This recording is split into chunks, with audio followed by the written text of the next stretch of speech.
I'm Kelly Spolsky. I'm here with Della Cryderman and Jessie Godin. Is that how you say it? Sorry about that. And you both have horses. Yes, and quite a few. And yes. it's not just about that. So we'll start with you. Yeah.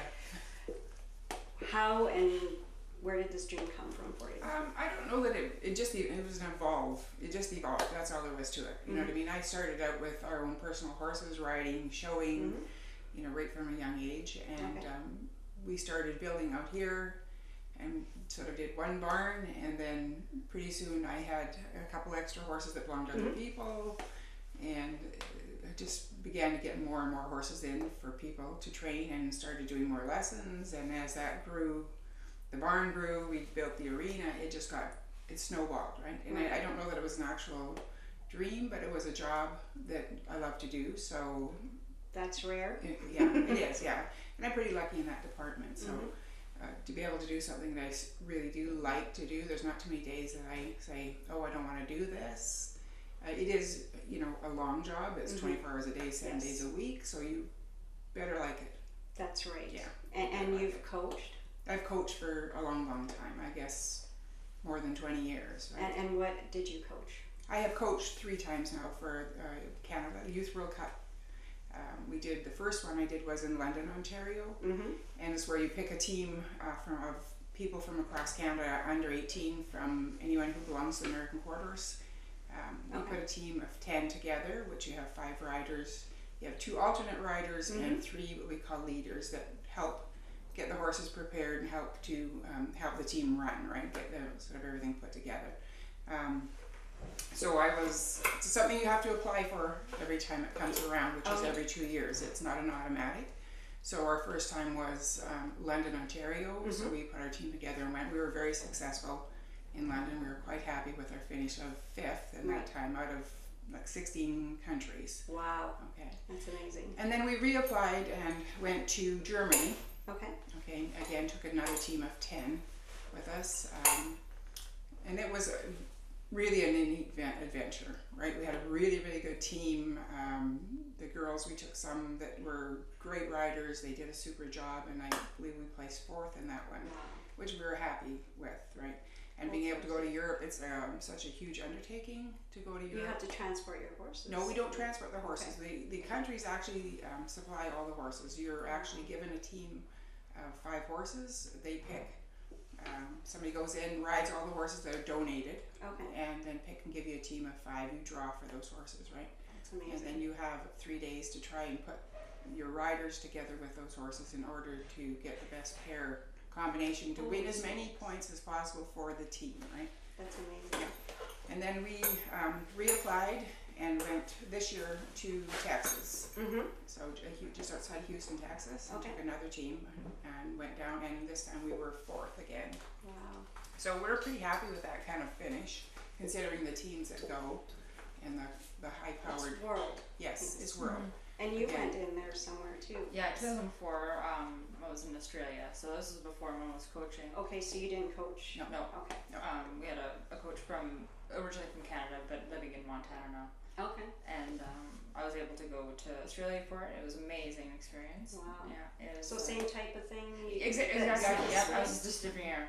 Wow. Yeah, different year. That's amazing. And then so there's one more that is there 3 or 4 that you went to? We went to 3. I did 3. Jessie did the one in 04, and then I did 08, and then 12, and then 14. Now the next one will be over in Australia again. Oh, okay. So at this point, we're thinking we will reapply for coach again. Are you going to be? If it's in Australia. No. She'll be a cheerleader. She'll be the cheerleader. Yes. A working cheerleader. Yes. Well, they're 18 and under, so it has to be youth. It's a youth team, right? So they have to be under 18 as of January 1st. So. Oh, okay. So yeah. So I will reapply, I think, to go to Australia. That's a big adventure as well, because when you go into Australia, they have such strict guidelines for agriculture. Okay. The year that Jessie did go, they dumped all our equipment. Like they dipped it through a ship, basically. I disinfected and dipped. Oh. So it was, wow. That was interesting. All the expensive equipment. And we bring all our own stuff because that's what the kids are comfortable in riding and showing in. And they do have equipment always donated, but it doesn't mean it's always the best to ride in if you're not comfortable in it, right? Yeah, you have to. Yeah, I understand that. And they also want to bring all their own show clothes to show and stuff so that it fits and you're not dependent on. We do get some countries, we bring some extra stuff so that there's some of the countries that have not done this very much and they aren't that experienced, so we try and bring a little bit of extra of everything. Right. So if we have a chance to donate to them or help them in any way, we will do that, right? Wow. It's as much as you can lend a hand out to other countries, we certainly do. Ireland was sort of our favored team this year because they came for the first time with a small team, but they were super people. So we tried to help as much as possible. And I guess in 08 or 04 it was Dominican Republic. You know, they didn't know how to do certain things, and so we tried to help them in that point as well. So the camaraderie that's in the horse world is amazing, and the way people help each other. It's very good for youth to see that when they're at these events, to see that yes, you do lend a hand to your neighbor, and you build in that deal. You build lifelong friendships from everywhere in the world. So we keep in contact with an awful lot of people all over the world from these things, right? It's really an exciting thing to be able to do. To say you won, and every time you win, you know, they play the national anthem, and so it really kind of gets the kids going. You know, it's a super fun thing to do, right? And they're athletes. And they're athletes. Everybody's athletes. And very strict kind of codes that they have to kind of stick to. And what did they dip your equipment into? I don't know. Curious about that. I don't know because it was such a long journey to get to Sydney. You know, when we got into the airport, they said, well, we can't let all this horse equipment go through. So they had some kind of a liquid. They ran it through, just dipped it quickly, and we were like, oh my, you're going to do all that to this, and how do we dry it? Because we still had an 8-hour bus ride inland with all the equipment put back into bags and getting soaking wet. We had to, when we got there, we had to lay it all out in our apartment that we got. Yeah. To Did it dry. smell? No, it didn't smell. It was just but it was all wet. All the leather was wet. Yeah. So it's gonna mold and you can't have that. No. Because it can harm the horse potentially too. Yes. Yeah. And not knowing what chemicals they used, I would have been a little distraught over that. Yes. And you have how many horses here in your barn? Well, we have 32 stalls, but we have under 40 and over 30 horses on the farm. It's a fluctuating number, so it's hard to keep track of. After today, which we have 5 more coming in. Oh wow! So, yeah. And it's heated and everything in here. I can't remember. No, the barn is insulated. It's never heated, but it's very warm. It is warm. Yes, it's very, very warm. Yeah, it does. So these buildings, like this coffee room is heated, and the tap rooms are all heated. Yeah. But the barn itself stays quite warm, as you know. Oh yeah. It never yes, freezes. We have automatic waters and stuff because that certainly cuts down on the workload when you have this many horses, right? And you do lessons as well when you're not training the. So how many lessons do you do in a day usually? Probably some days I'll do 6, 7 plus ride all the horses, and some days you'll do 1 or 2. It just depends. I try and kind of space them out a little bit because we don't just do lessons. We have a full schedule of horses to ride daily, right? And that's for exercise to keep. To train. Continue to train each horse and keep them going. We're still not done our show schedule yet this year. We have a horse show next weekend, and then we have another one in Oklahoma in November. Oh my! So we're Is definitely that not done. Always indoor. Yeah. Always. Yeah. Okay. We really only show 2 outdoor shows, and that would be we go to a couple local ones, which local we call Dryden and Emo. Okay. And those are the 2 that we show that are outdoor, and the rest all we show Minnesota, Wisconsin, Iowa, and down through the middle of the state real easily. So. And you do lessons too? No, I don't. No. I have my amateur status still, so all I do is train our own horses, focus on ours, trying to get them some of them sold. We do a little bit of turnover, a little bit. We usually keep them for too long. I'm focusing on doing my job and kind of seeing where that leads to. Amateur status, can you explain that to people that don't know that means? Yeah, so I don't do lessons, don't train outside, so I just... She doesn't accept money. No. Okay. And where is... Cannot. I do. Yes. What is your status? I'm a professional. Okay. Yeah. And so... That's open. You have to go to school for this, or... No. Just some of the people that are Some going to be people do. seeing our videos today will not know what you're talking Well, about. I think that it's, I went to the school of life. That's after 40 years of being around horses, you learn a lot, right? Absolutely. Absolutely. And there are things that you can do. There's other schools that you can go to.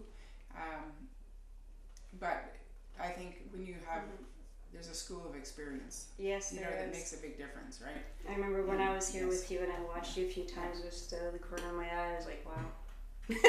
There was no word spoken, but the horse knew what you wanted, and both of you, and it was really a pleasure to watch. And I think you develop a philosophy about horses. The more I ride, the more I do, and I realize that you know, they're living, breathing, and there's a way of riding horses and teaching horses that is maybe a little softer and takes a little bit longer than some people.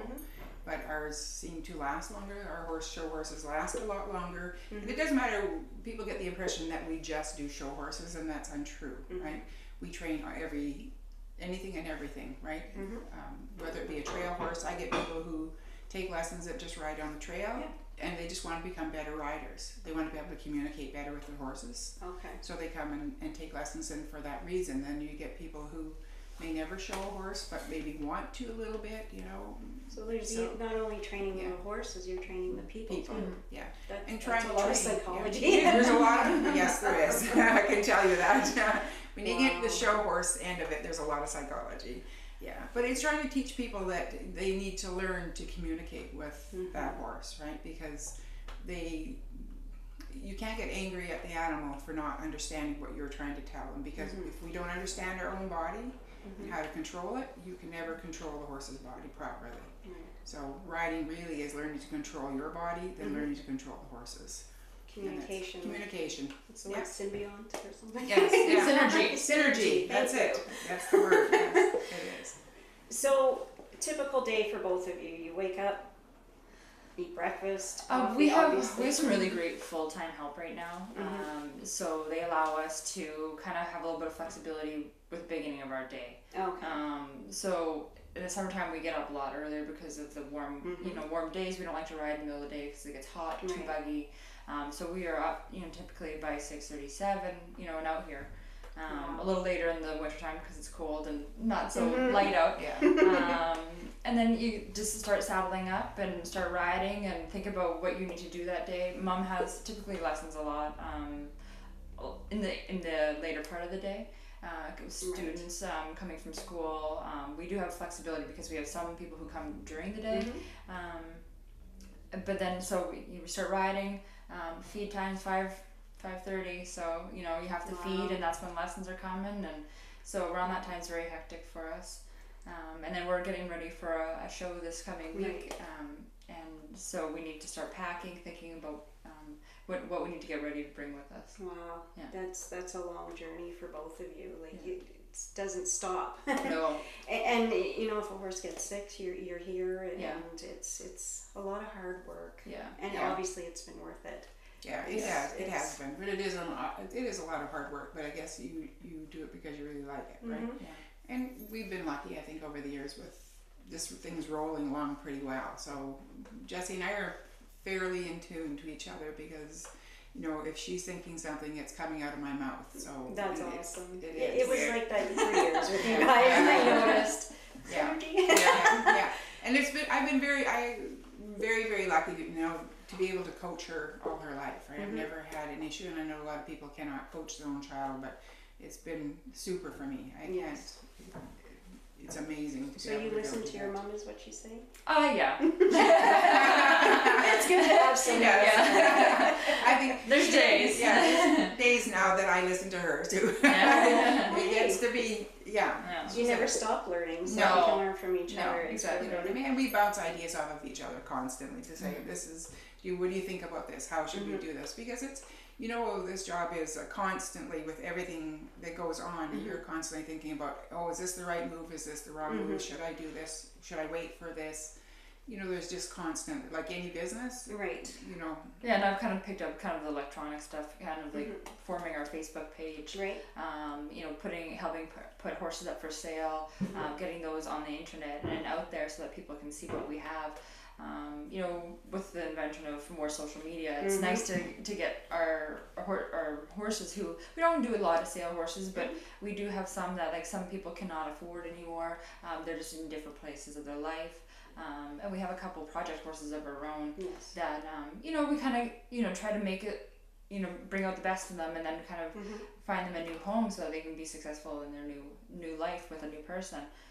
So it's quite a process. It is, yeah. And I think that's for both of us, it's always been very important that the horses we sell go to the right person. Yes. And not just for the horse's sake, but also for the person's sake. But, we want to make sure that's a really good marriage, so that recreate a bond between those two people, but also when that person is looking for a new one, that they'll come back to us, right? And say, it's really worked, right? Yeah. And I don't want to sell them something that's not going to work. I've heard a lot of nightmares of people buying horses and bringing them home, and it was just a nightmare when the horse got home because it was not trained. Yes, and we went through that last winter with a woman from out of town, and she bought a horse on her own, and it just wasn't. He was a very nice horse for me to ride.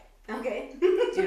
But not for her. I follow. So we spent some time with him, resold him to somebody who was more capable of riding that horse, and now she had bought her a new one that she's having more fun with. She loves it. Absolutely a perfect match for that woman, right? Well, it's not like a car where you go up and say, "Oh, that's a pretty color," and get in it and drive. People do that. They do that. I know. Yeah. I've seen that happen, unfortunately. They do that, and they think that $1,000 is going to buy them something that's safe for their child, and it's not the truth. The years of training and fee you put into your horse, and that if you add it all up, it's a lot of money, and you don't. I don't think you ever get your return out of your horse if you're thinking that you're gonna. This is a love of enjoyment, and it is. It's an everyday process that you have to. Yeah, it's not like money making. It has a brain, and it needs the love, and it needs the attention, and it needs to be stimulated with work, and that's life. Yeah, and a lot of people are turnkey nowadays, and I understand the story that you're saying, and now today, do you have lessons today planned? Yes. I just want to know what your day is like. Well, today we have one because we're going away. We need to go in and get our paperwork stamped for the border, because we always go across the border. Okay. We don't, usually south that we go, and then get all the horses, start to prepare to get the horses ready. We go clip some legs today, get their manes ready, get the bridle pass cut, get them get their hairdo done, take them to the barber shop. So there's a lot of work involved for the show. For the show, plus keep the other horses ridden, right? And Monday night we got 3 or 4 lessons tonight, one this afternoon, and then just keep on doing a regular day, right? Do you ever get really tired? We had a very busy year this year. We really did. I did take 24 hours off this year. That's it? Yeah. Wow. We did. We went to camp for 24 hours. Yeah. 24 hours. Yeah. But wow. One of the gal Linda, that owns the Big Warm Blood, she has a place in Florida. So we were just talking yesterday about we may take a week in December and just do a girls' week down there. Take a week and go. So I understand too that there's stock cars involved in your life sometimes. Yes, there is. Yes. Let's hear about that too, because we're not just about horses. No. Well, my brother used to race a lot, and he is now retired. He raced big time, right? But my husband has always loved it. Jessie's dad. He's always loved the stock car. I always followed it. So he has built himself a stock car, and he races. He didn't get out that much this year. He did a little bit more last year. Again, we had a busy year this year. And he's kind of our fallback guy when when we're away. So if we're away, he pretty much has to stay home. But he did win his first race this year, so we're pretty thrilled. That's awesome. He did. So that was really cool for him, and that's his escape, right? Yes, everybody needs to have something. Does in that he ride at all? No, he doesn't. No. Was this something that happened and never happened? No. He's just not. Yeah, that's not his deal. He's wonderfully good at helping in the barn and fix things, and all the machinery, keeping all that going. Because if I had to take that on, it would be. That's too much. It's too much. Yeah. It's really nice to see a family that has their own interests, plus they work together, and it's nice to see this family dynamic like this, and it shows the positiveness in the barn, and you being able to teach and you doing everything too. Yeah. Just too much to name. Yeah. And it's been a family. The whole horse thing has been, and the race stock car thing has kind of been part of our whole family all the time. Right from my brothers and... Yes. I remember your brother racing actually. Wow. It's really good. Yeah. It's been cool. Yeah, it's a neat little balance. You certainly gain a ton of really wonderful friendships and acquaintances over the years in this business, you know. And I would say that 99% of them have always been very positive. Yeah.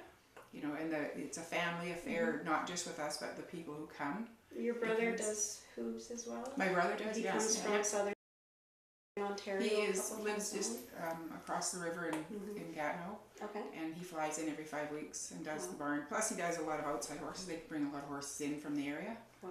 So he does. He's a professional farrier. Yes, he is. Yeah. And he has been doing it for 40 years. I just years. didn't want to say he cut hooves. Yeah, professional farrier. Yeah, that's the correct term. Yeah, so he's been doing it for 40 years or more. So I've watched him work. He's amazing and he's quick. very, very good. Yeah. And the horses just don't care. Yeah. Some of them. But he's very good at it. I mean, the reason I really like that type of farrier is that he used to ride a lot, so he really understands mechanics of horses and how they should move and how to make them move correctly and how to help them stay sound and happy. So because not all of them are born perfect. No, they're not. So some are not. So I can say to him, this horse is doing this. I don't like the way it feels on its right hind. So he'll watch the horse move and say, okay, well, I'll do this, this, and this, and try and help that horse. You know, and then every 5 weeks we can watch horse. We've had horses come in that are not particularly sound in over 2 or 3 shoeings and correct training, therapy. We do a lot of therapy stuff. So that horse starts to change its form and how it moves, but also its body shape, right? Okay. A lot of rehabbing. Rehabbing, we do an awful lot of that on horses. So. I think before when I've spoken to you when I was here, you said you do a lot of preventative. Yes. Yeah, like rewrap legs, try to catch things before they happen. Kind of watch like their temperament and see if they change at all. And just kind of pay attention to what they're telling you. Right. Although not verbally, they do it physically or and how they display their temperament. Yeah. And if they're saying no, it's not because they're nasty. It's because something's going wrong. Yeah, it could be saddle, sore back. It could be anything. And so to have that instinct to be aware with that is years of experience. Years of experience. So combined between the two of you, how much experience is here? I'm 28. I was born. I was born here, so she was born on a horse practically. She started coming to the barn when she was a couple months old. So probably I've been doing this since I was, and I'm not saying old. No, sorry. I've had a horse since I was 7. Wow.